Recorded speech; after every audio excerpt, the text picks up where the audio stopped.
اعوذ باللہ من الشیطان الرجیم بسم اللہ الرحمن الرحیم الحمد للہ رب العالمین والحمد للہ الذی ہدانا لہذا وما كنا لنهتدی لولا ان ہدانا اللہ ثم الصلاة والسلام علی اشرف الانبیاء والمرسلین خاتم النبیین شفیع ذنوبنا وطبیب قلوبنا ابی القاسم محمد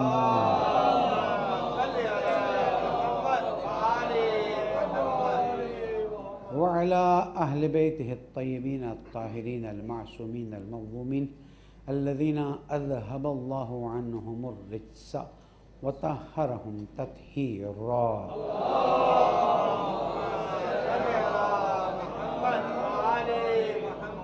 مومن کرام السلام علیکم ورحمۃ اللہ وبرکاتہ.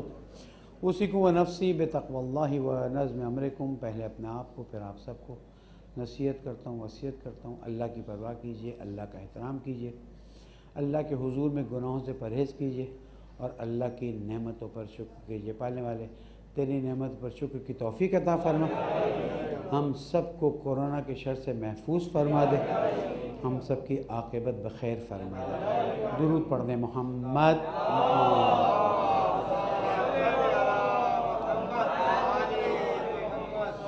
ہم 2 ایام فاطمیہ کے درمیان پھر سے قرار پا رہے ہیں. ایک شہادت گزری اور اب انشاءاللہ ولادت کا موقع آ رہا ہے. تو بہتر ہے کہ ہم خاتون جنت حضرت فاطمہ زہرا صلی اللہ علیہ وسلم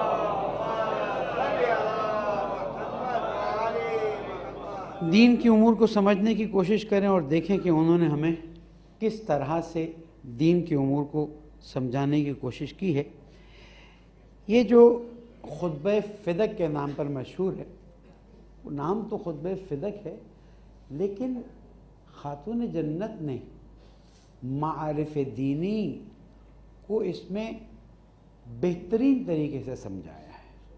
اور اگر کوئی اپنے دین کے اصول اور فروع کو صحیح کرنا چاہے تو جس طرح سے حضور اکرم 12 امام اللہ صلی اللہ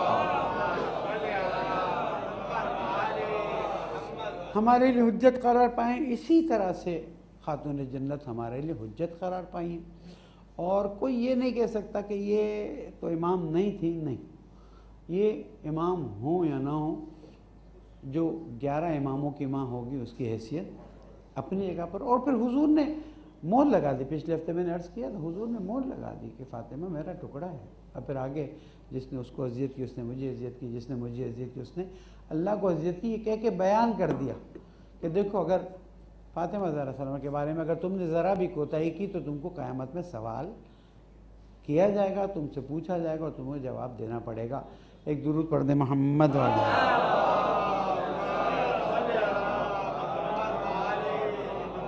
جب فدق کا باغ آپ سے لے لیا گیا، اور یہ تاریخ میں موجود ہے، اس میں کوئی اہل سنت حضرات سے بھیڑنے کی آپ کو ضرورت نہیں، چیزیں تاریخ میں موجود ہیں. اور آپ کہتے ہیں کہ اب چیک کر لیں تاریخ میں کہ یہ لیا گیا تھا نہیں لیا گیا تھا. اور کسی محترم نے مرتے وقت کہا تھا کاش میں 3 میں سے ایک کام نہ کرتا تھا، وہ تیسرا کام دوسرا کام کیا تھا، وغیرہ وغیرہ، جو ہم ہمیشہ عرض کرتے رہتے ہیں کہ جو حق پہ ہوتا ہے، جو دلیل والا ہوتا ہے، وہ مضبوطی سے آگے بڑھتا ہے، وہ چھچوری باتیں نہیں کرتا. دوسروں کو ڈاؤن کرنے سے ہمیں کیا ملے گا؟ ہم تو اپنے ہیروں کو دکھائیں، اپنے پھولوں کو دکھائیں تاکہ لوگ ہیروں کی روشنی اور پھولوں کی خوشبو سے ان کی طرف مائل ہو جائیں. اور یہی حکم ہمارے لیے اہل بیت علیہ السلام کا ہے کہ دیکھو ہماری باتوں کو لوگوں تک پہنچاؤ تاکہ ان کے دلوں پر اثر کرے. اب دیکھیں ہم کس حالت میں یہ خاتون خطبہ دے رہی ہیں. آپ کو اطلاع دی گئی کہ فدق پہ جو آپ کے لوگ کام کر رہے تھے ان کو نکال دیا گیا اور آپ احتجاجاً مسجد میں تشریف لائی ہیں.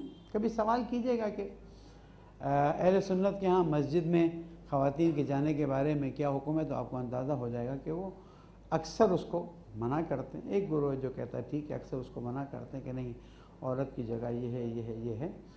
رسول اکرم تو اپنے ازواج کو بھی اور اس زمانے کی خواتین کو مسجد میں آنے دیتے تھے. اب ہم نے کیسے اس کا ہم کو کر دیا کہ اب خواتین کو مسجد میں نہیں آنے دیا جاتا. ہمارے ہاں باقاعدہ طور پر ہے کہ خواتین شرائط کے ساتھ، آپ دیکھتے ہیں جب کربلا جاتے ہیں، نجف جاتے ہیں، خواتین اسی طرح سے مومنین کی طرح ہیں، صرف ایک حجاب کا مسئلہ ہے کہ وہ حجاب میں رہیں، باقی تو سب چیزیں ان کے لیے وہی ہیں، شریعت کے پابند ہیں، آپ بھی شریعت کے پابند. تو اس وقت آپ اظہار ناراحتی کے لیے ایک شدید لہجے میں مسجد تشریف لے جاتی ہیں اور مسجد میں پردہ لگایا جاتا ہے. اصحاب کرام کا مجمع ہے، خواتین بھی بیٹھی ہوئی ہیں، اور پردہ لگانے کے بعد شدید گریہ ہوتا ہے، گریہ ہونے کے بعد پھر خاموشی ہوتی ہے، پورا مجمع گریہ کر رہا ہوتا ہے. تاریخ میں بہت سے لوگوں کے نام آئے جنہوں نے گریہ کیا. کائنات کی وجہ خلقت اگر گریہ کرے گی تو کائنات گریہ کرے گی نا، ایسا تو نہیں ہے کہ صرف وہ گریہ کرے باقی سب چپ ہو جائیں. اس حالت میں اپنے تمام اعصاب پر کنٹرول پانا اور گفتگو کرنا یہ معجزے سے کم نہیں ہے. اور یہ معجزہ ہم صرف اہل بیت علیہ السلام سے ہی توقع کرتے ہیں کہ جناب مطلب میں اگر غصے میں آؤں تو پتہ نہیں میرا لہجہ کیسا ہو. ظاہر میں مقابلہ نہیں کر رہا، صرف سمجھا رہا ہوں آپ کو. لیکن جب آپ تشریف لاتی ہیں فرماتی ہیں بسم اللہ الرحمن الرحیم، خود بتاتا ہے کہ بسم اللہ کی کتنی فضیلت ہے کہ ایک شدت احتجاج میں بھی آپ اللہ کی رحمانیت اور رحیمیت کو نہیں بھولتی ہیں، نہیں بھلاتی ہیں. بسم اللہ الرحمن الرحیم میں اردو ترجمہ ہی پڑھ کے تھوڑی تشریح کر دیتا ہوں. ساری تعریف اللہ کے لیے ہے زہرا. یہ آپ نے اپنے بیٹے کو بھی سکھایا تھا جب کربلا میں اسر عاشور گردن پہ خنجر چل رہا تھا. وہاں پر بھی امام حسین علیہ السلام یہی فرما رہے تھے لک الحمد، میرے اللہ تیری حمد ہے، تیری تعریف ہے. یہ ماں کا عمل، وہ بیٹے کا عمل. اس کے انعام پر جو اس نے انعامات دیے ہیں، کیا انعام دیے؟ زندگی دی، صحت دی، سلامت، کون سی چیزیں جو اس نے نہیں دی؟ اور یہ ساری چیزیں اللہ کی طرف سے ہمارے لیے انعام ہیں، اور اس کا شکر ہے اس کے الہام پر. اللہ تعالیٰ کا شکر بجا لا رہے ہیں کہ اس نے ہمیں الہام کیا، ہمیں دین عطا کیا. دین میرے بابا کے ذریعے، میرے شوہر کے ذریعے انسانیت تک پہنچنے لگا. اور یہاں شکر پر یہ نقطہ عرض کرتا چلوں کہ اللہ سبحانہ وتعالیٰ نے ایک خاص طریقہ رکھا ہے اور قرآن مجید کی آیت سے اس کو بیان کیا ہے کہ دیکھو جب تمہاری طرف نعمتیں آ رہی ہوں تو ناشکری کر کے اسے بھگا مت دینا. اور اگر تم چاہتے ہو جو نعمت آئی ہے وہ رہے اور زیادہ بھی ہو تو اس کا فارمولہ دے دیا لئن شکرتم لازیدنکم، تم شکر کرتے جاؤ گے تمہاری نعمت بڑھتی جائے گی. اب یہ ہم پر ہے کہ اس چیز کو ہم نعمت دیکھیں یا امتحان سمجھیں یا زحمت سمجھیں. میں آ رہا ہوں مثلا راستے میں گاڑی کا ٹائر پنچر ہو گیا، اب اس پہ میں ناراض ہوں کہ مجھے خطبے پہ پہنچنا ہے، لوگ کیا کہیں گے. ایک مرتبہ چند سال پہلے گھر سے نکلا اور گلی کے آگے نکلا اور ایک موٹر سائیکل والے نے آ کے زور سے ٹکر ماری، گاڑی کے اوپر آ کے گر گیا. کیا نہیں پہنچ سک رہے تھے خطبے کے لیے، ہم نے فون کر دیا. اب اس کو میں کیا لوں؟ اللہ کی طرف سے میرے لیے کوئی مصیبت، کوئی امتحان، یہ اللہ کی طرف سے نعمت. یہ مجھ پر اور آپ پر ہے بھائی. یہ ہر چیز اگر جناب زینب سلام اللہ علیہا کوفہ میں باقاعدہ طور پر فرماتی ہیں وما رأیت الا جمیلا، عصر عاشور سے بڑھ کے سختی اور شدت کا زمانہ میں نہیں اندازہ کر سکتا سوائے جو مدینہ میں واقعات ہوئے خاتون جنت پر. اس کے بعد تو وہاں پر اگر وہ کہتی ہیں میں نے نہیں دیکھا مگر جمیل، ابھی آپ پر ہے. آپ کی آنکھیں ہر چیز کو اللہ کی نعمت دیکھتی ہیں یا اللہ کی طرف سے آپ کے لیے امتحان دیکھتی ہیں. ایمان میں جتنے مضبوط ہوں گے شکر کی منزل اتنی ہی بڑھتی جائے گی. تاریخ میں واقعات بھرے ہوئے ہیں کہ لوگوں نے اس نظر سے چیزوں کو دیکھا جو مثبت نظر ہے. اللہ ہے نا، آپ سے محبت کرتا ہے نا. آپ یہاں کیوں بیٹھے ہوئے ہیں؟ کوئی چیک ملنے والا ہے واپس جا کے، کوئی تعریف ہونے والی ہے، کوئی مثلا ٹیلی ویژن پہ آنے والا ہے کہ آپ نماز جمعہ، ارے کسی کو پتہ بھی نہیں چلنے والا کہ آپ آئے تو چلے گئے سوائے اللہ تعالیٰ کی ذات کے. یہ چیز بتا رہی کہ آپ کے دل میں محبت ہے. جب آپ کے دل میں محبت ہے انصاف سے بتائیے. میں اور آپ تو خیر نہیں، لیکن میں تو 1-2 ٹکے کا آدمی ہوں. اگر مجھے کسی سے محبت ہو تو میں اس کا خیال کروں گا کہ نہیں کروں گا؟ کم از کم اس کو زحمت نہ ہو، کچھ کوشش کروں اس تکلیف نہ ہو. اب اگر میں نے اس کے لیے، چلیں میں اپنے پوتے یا نواسی کی مثال دے دیتا ہوں، اس کی ویکسینیشن کا ٹائم آیا، میں اس کو ویکسینیشن کے لے گیا، وہ چیخ رہی ہے یا چیخ رہا ہے اور رو رہا ہے اور ویکسین لگ رہا ہے، یہ اس کے لیے زحمت ہے یا رحمت ہے؟ کیوں رحمت ہے؟ اس لیے کہ ویکسین اس کو آگے زندگی میں مدد دے گا. بچے کی نظر میں یہ زحمت ہے، لیکن والدین اور دادا دادی نانا نانی کی نظر میں یہ رحمت ہے. تو اب جب میں نے 1-2 ٹکے کے شخص کی مثال دی کہ اگر وہ کسی سے محبت کرتا ہے تو ہمیشہ اس کا بھلا چاہے گا، تو جو خالق کائنات ہے، جو مالک ہے، جو آپ سے شدت سے محبت کرتا ہے، اس سجدے کی توفیق اس کی محبت کا عظیم نمونہ ہے. اس کو تصور میں لائیے کہ یہ سجدے کی توفیق اللہ سبحانہ و تعالیٰ کی طرف سے ایک ایسی نعمت ہے، اور پھر جتنا جتنا سجدہ بڑھتا جائے گا اتنی نعمت بڑھتی جائے گی. تو اب اللہ کی طرف سے آپ پر کوئی چیز آتی ہے تو اس کو امتحان اور آزمائش کے بجائے نعمت کے طور پر لیجیے. جیسے مولا کائنات کو رسول کریم فرمایا، یا علی میرے بعد کیا کرو گے جب تمہاری داڑھی جو ہے وہ خون سے خضاب کر دی جائے گی؟ آپ نے فرمایا یا رسول اللہ اعلیٰ سلامت دینی، میرے دین کی سلامتی کی. ہاں کہ پھر صبر کی کیا بات ہے؟ آپ مجھ سے پوچھیں میں کیسے شکر کروں گا؟ علی کے چاہنے والوں، سب چیزوں میں تو علی کو تم نہیں پہنچ ہی نہیں سکتے. خود میرے مولا نے فرمایا، تو جتنا ہو سکتا خود فرماتے ہیں نہج البلاغہ، فَأَعِینُونِی، اتنی تو میری مدد کرو جتنی تو مدد کر سکتے ہو. تو آپ بھی اتنا کریں نا، آپ بھی اتنا کریں. آپ کو زخم آئے، اللہ تیرا شکر. آپ کا مال چلا، آپ کی کوتاہی ہے تو استغفار کریں، اللہ تعالیٰ اس کو جبران کر دے گا. لیکن آپ دیکھتے ہیں آپ کی کوئی کوتاہی نہیں ہو گئی. ایک چیز کئی مرتبہ ایکسیڈنٹس، واقعات، چیزیں جو ہیں آپ کی کوتاہی کی وجہ سے نہیں ہوتی، فوراً شکر کیجئے، تسبیح نکالیے، شکرن للہ شکرن للہ. اللہ کو اتنا پسند آتا ہے کہ آپ تصور نہیں کر سکتے.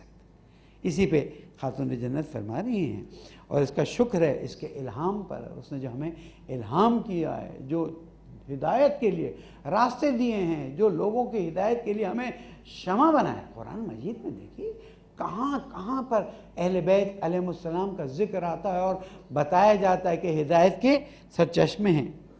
اس کے بعد فرماتی وہ قابل ثنا ہے کہ اس نے بے طلب نعمتیں دی. میں اللہ کی تعریف کیوں نہ کروں؟ فرماتی ہیں کہ جس نے بغیر مانگے، اور اگر میں اپنے الفاظ میں کہوں ان کے الفاظ میں نہیں، تو ہمارے تو تصور میں نہیں آتا کتنی نعمتیں آنی چاہیے، کیا کیا ملنا چاہیے، اور بغیر مانگے. آپ بھی تو سوچئے گا نا کبھی کہ بغیر مانگے، مانگنا تو دور کی، مانگنا اس وقت ہوتا ہے جب مجھے پتہ ہو.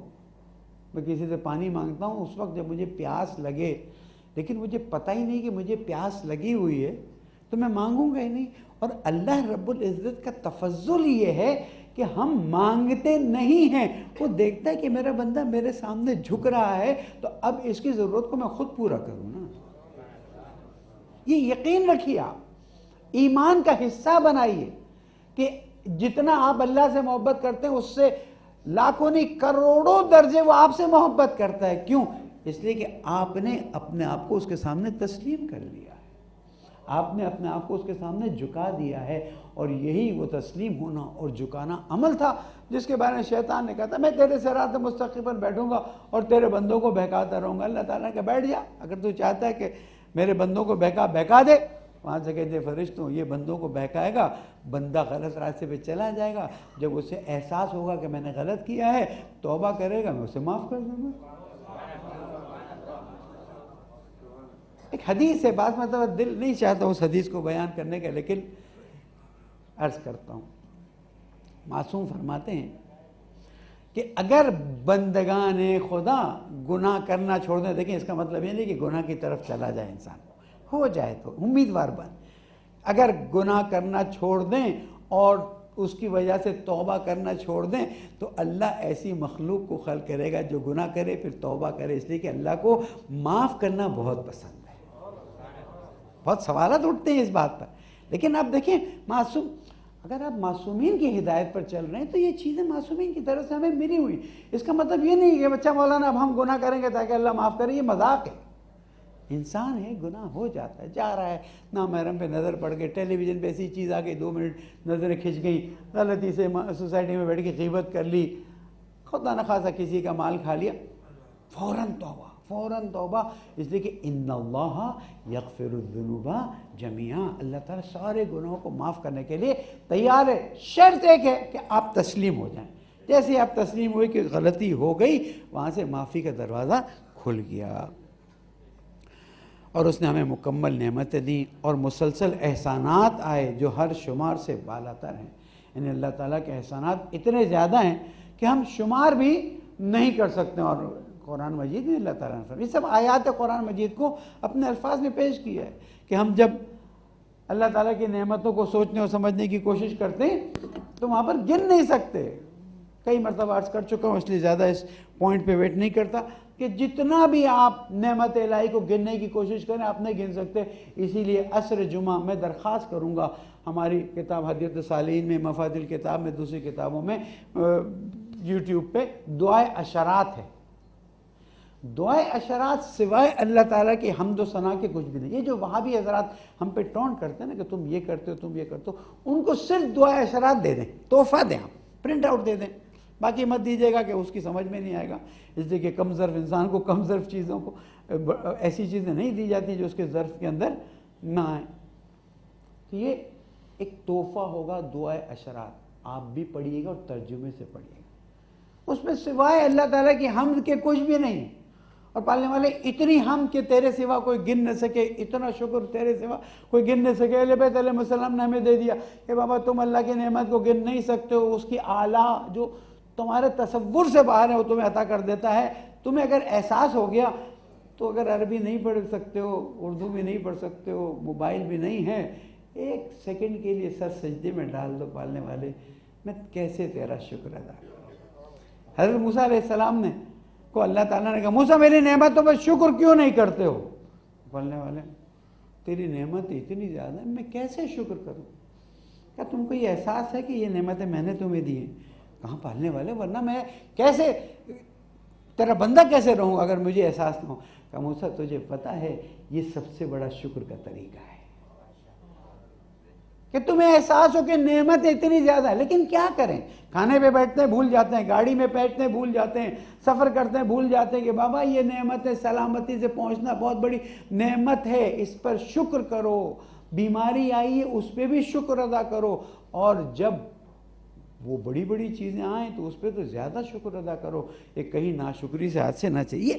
یہ ایک شدت ناراضی میں اپنے حق کو غصب ہوتے ہوئے دیکھتے ہوئے خاتون جنت جا رہی ہیں اور بیان کہاں فرما رہی، کیا فرما رہی، کس طرح فرما رہی ہیں. آخری جملہ میں عرض کرتا چلوں. اور پڑھنے والے مسلسل احسانات تیرے آتے ہیں جو ہر شمار سے بالا تر، ہر معاوضے سے بعید تر اور ہر ادراک سے بلند تر ہیں. اتنے بلند ہیں کہ ہم اس کا تصور نہیں کر سکتے. 2 جملے اور عرض کر دوں. بندوں کو دعوت دی کہ شکر کے ذریعے نعمتوں میں اضافہ کرائیں. نہ ایسا رب ملے گا، نہ ایسے رب کے پیارے نمائندے ملیں گے جو ہمیں صرف یہی سکھا رہے ہیں. ہاں میری زمین کا مسئلہ میں بول دوں گی. پہلے اس وقت تو مسجد نبوی میں نبی کے بعد خطبہ دینے کا موقع ملا ہے تو میں کیوں نہ بیان کروں، کیوں اپنی زمین والی بات شروع کر دوں، او فلاں تمہیں میری زمین یہ کر دی، وہ کر دی، وہ کر دی. نہیں، لوگوں سمجھو ہم کون ہیں، ہماری معرفت حاصل کرو کہ ہم شدت تکلیف میں بھی اللہ تعالیٰ کو یاد کرتے ہیں. 19 رمضان صبح سر پہ ضربت لگتی ہے، میرے مولا نہیں کہتے یا اللہ یہ کیا ہو گیا. جملہ سب کو یاد ہے، فزت ورب الکعبہ. کامیابی دیکھیے، علی کی کامیابی کیا ہے؟ علی کی کامیابی اللہ کی راہ میں ضربت کھانا ہے. علی والوں تمہاری کامیابی بھی ہے کہ علی کے راہ میں، کیونکہ علی کا راستہ اللہ کا راستہ ہے، اور اللہ کے راستے میں ہر قربانی کو انجام دو شکر کے ساتھ. یہ امتحان ہے کہ آیا تم صبر کرتے ہو یا شکر کرتے ہو. جتنا شکر کرو گے اتنا آگے بڑھتے جاؤ گے. پالنے والے پھر ان نعمتوں کو مکمل کر کے مزید حمد کا مطالبہ کیا. نعمتوں پہ نعمت دیتا گیا اور کہتا گیا اور دوں گا نعمت اگر تم میری حمد کرتے رہو گے. میں شہادت دیتی ہوں 3 جملے اور کہ خدا وحدہ لا شریک ہے. اللہ اکبر. آج کل ہمارے ممبروں سے تو خدا کچھ اور بنتا جا رہا ہے. میری بات نہیں ہے, چاہیے تو خود مجھ سے واٹس ایپ پہ منگا لیجئے گا. میں گواہی دیتی ہوں کہ اللہ وحدہ لا شریک ہے. پھر یوٹیوب پہ دیکھتے ہیں کوئی اللہ کو کسی کی مخلوق, کوئی اللہ کو کسی کی مخلوق, اللہ کا خالق کس تاریخ کو پیدا ہو رہا ہے پتہ نہیں. اور تعجب اس پہ نہیں ہے, اس کی تو پیمنٹ ہوئی ہے کہیں سے. تعجب اس پہ جو سن رہے ہیں کہ بابا تم کیسے برداشت کر رہے ہو کہ اللہ کی وحدانیت جو رسول نے بتائی, جو آپ کے مولا امیر المومنین نے بتائی, جو جناب زہرا نے بتائی, جو 11 اماموں نے بتائی, اس توحید کو چھوڑ کے ایک 2% کے ایسے آدمی کی جس کا دین سے کوئی تعلق نہیں, ایمان سے کوئی تعلق نہیں, وہ بات کر رہا ہے اور واہ واہ واہ ہو رہی. میرے لیے تو بڑے خطرے کی گھنٹی ہے. بس ایک جملہ اور یاد رکھو, اللہ کے وحدہ لا شریک ہونے کی اصل اخلاص پر ہے. جتنا تم خالص ہوتے جاؤ گے توحید میں اتنا تم آگے بڑھتے جاؤ گے. اس میں کہیں بھی مشکل نہیں ہے. اہل بیت علیہ السلام کا توسل, اہل بیت علیہ السلام سے محبت, اہل بیت علیہ السلام کے ذریعے مانگنا کوئی مشکل نہیں. کیوں؟ اللہ کے خوبصورت ترین بندے یہی ہیں. یہی وہ حیثیت ہے, یہ وہ حیثیت. آپ ڈائریکٹ پہنچ نہیں سکتے, ہمارے لیے بھی امکان نہیں ہے. اللہ تعالیٰ نے کہہ دیا ٹھیک ہے, اپنے حبیب سے کہہ دیا کہ بندوں سے کہتا نا جب مجھ سے کچھ مانگنا ہو تو پہلے اور آخر میں ایسی دعا کرنا جو میں رد نہ کروں, اس کے بعد بیچ میں اپنی دعا ڈال دینا. تو ایسا تو نہیں ہو سکتا کہ میں پہلی دعا بھی رد کروں, آخری دعا بھی رد کروں اور بیچ والی دعا چھوڑ دوں. اس لیے پہلے بھی درود پڑھو, آخر میں بھی درود پڑھو. درود پڑھنے محمد.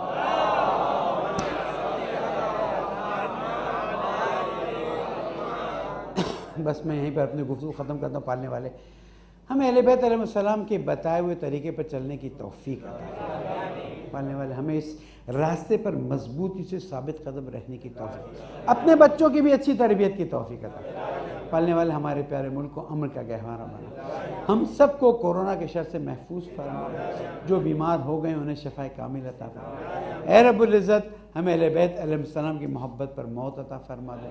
اے رب العزت ہمارے گناہوں کو معاف فرما دے. اے رب العزت عاجزی کے ساتھ تیرے سامنے ہاتھ اٹھا کے زمین پر بیٹھ کر دعا کر رہے پالنے والے, اس خوبصورت منظر کو اپنی طرف قبول فرما لے اور قیامت میں اسے ہمارے لیے اجر کا باعث قرار دے.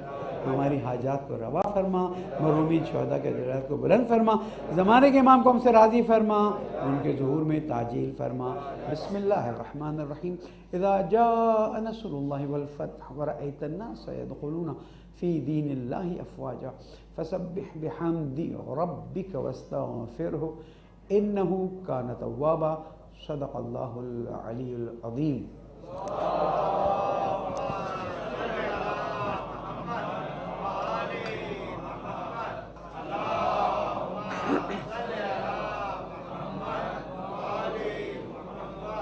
اعوذ باللہ من الشیطان الرجیم. بسم اللہ الرحمن الرحیم. مومنین تقوی اختیار کیجئے, تقوی اختیار کیجئے. اہل بیت علیہ السلام نے بھی یہی کہا, یہی کامیابی کا راستہ ہے.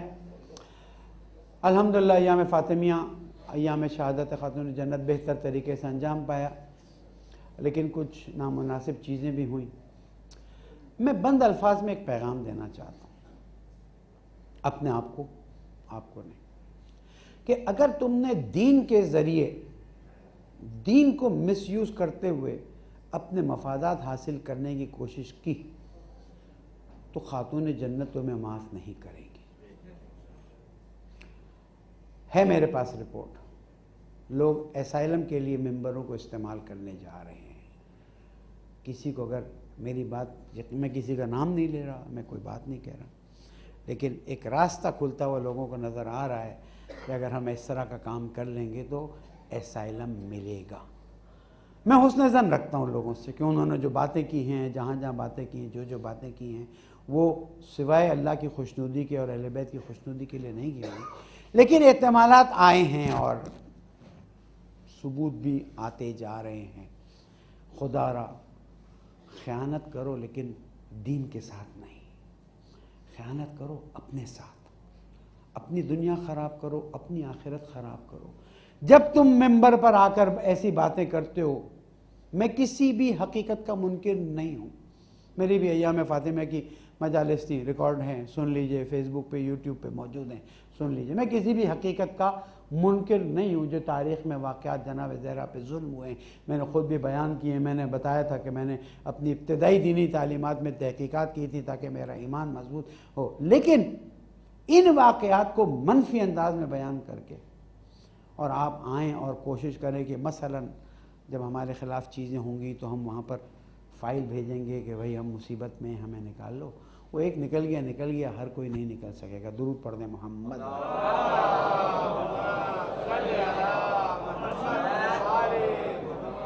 ایک بڑی تبدیلی آ گئی اور ٹرمپ کا دور ختم ہوا، جو بائیڈن کا دور شروع ہوا۔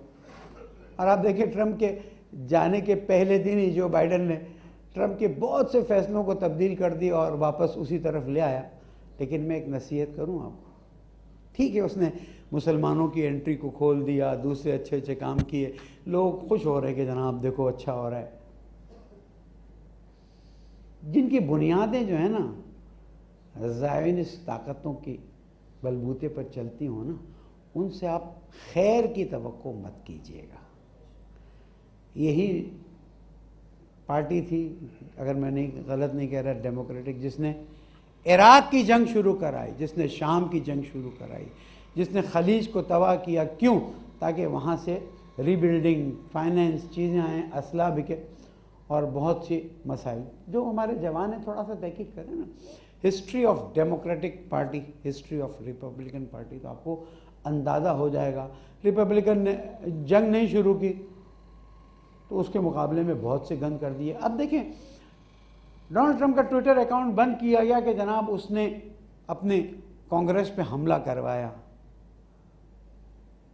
پوری دنیا سے سوال کرتے ہیں کہ تم دنیا کے مختلف ممالک پر حملہ کرواتے تھے تو اس وقت تمہیں کچھ نہیں ہوتا تھا۔ اور ایک اخبار نے لکھا ہے کہ اس دفعہ صدارتی جو حلف برداری تھی اس کے لیے اتنے فوجی صرف اس شہر کے اس حصے میں تھے جتنے فوجی پورے افغانستان میں امریکہ کے موجود ہیں۔ چیزیں نظر آتی ہیں، تھوڑا آنکھ کھول کے دیکھیے۔ المومن ینظر بنظر اللہ، مومن اللہ کی نگاہ سے دیکھتا ہے، اندھا نہیں ہو جاتا۔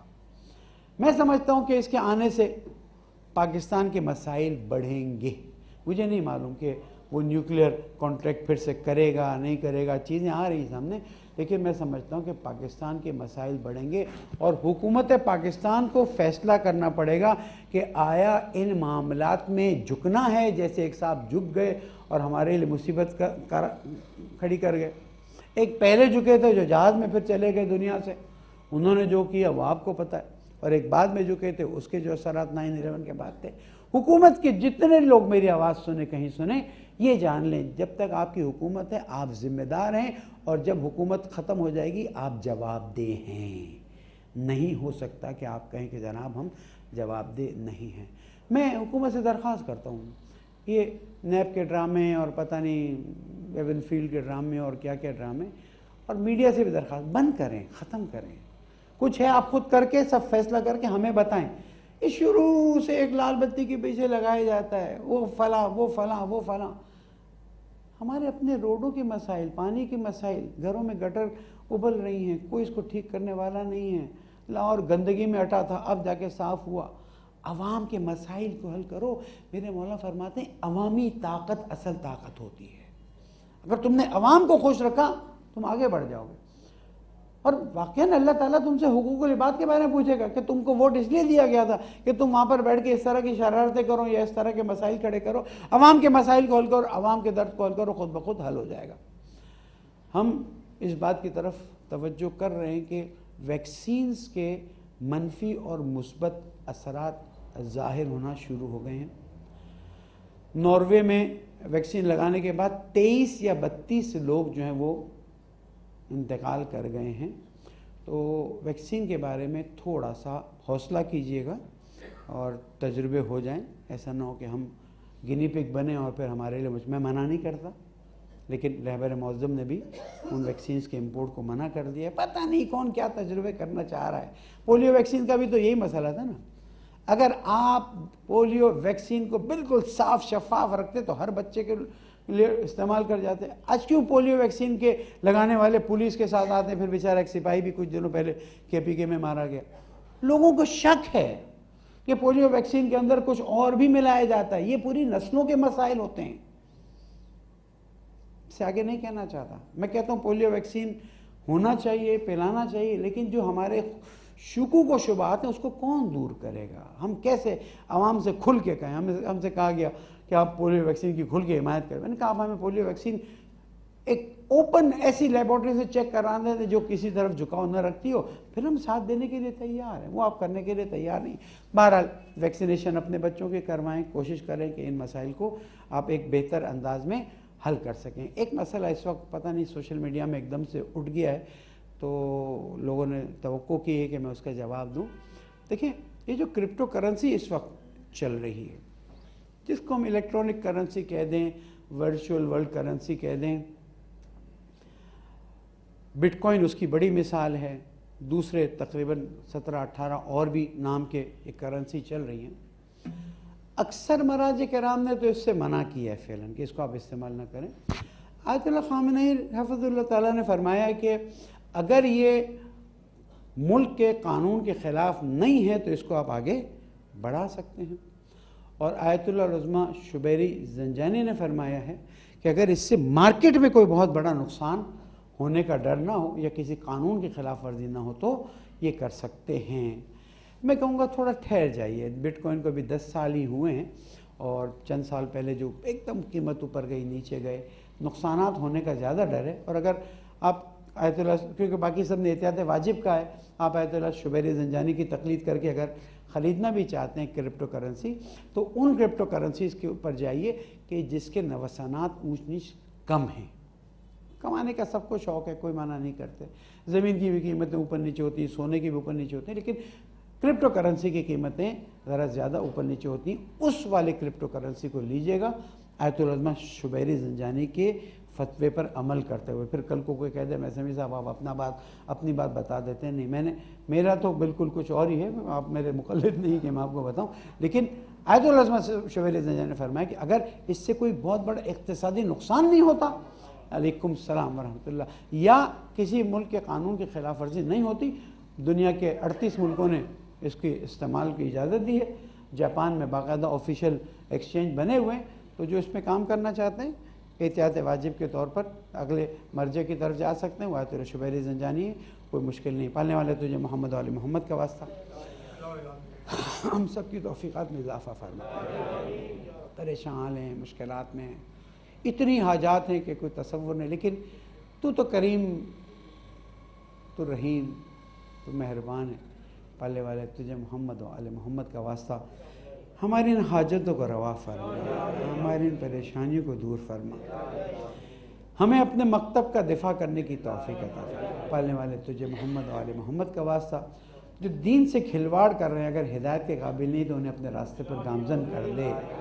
ہمارے پیارے ملک کو ان کا گہوارہ بنا, بیماروں کو شفائے کامل عطا فرما, مرحومین شہداء کے درجات کو بلند فرما. پالنے والے تیری بندگی کی لذت عطا فرما دے, نسلوں کی اصلاح فرما دے. اے رب العزت تجھے محمد و آل محمد کا زمانے کے امام کو ہم سے راضی فرما, ان کے ظہور میں تعجیل فرما. بسم اللہ الرحمن الرحیم. والعصر ان الانسان لفی خسر الا الذین آمنوا وعملوا الصالحات وتواصوا بالحق وتواصوا بالصبر. صدق اللہ العلی العظیم.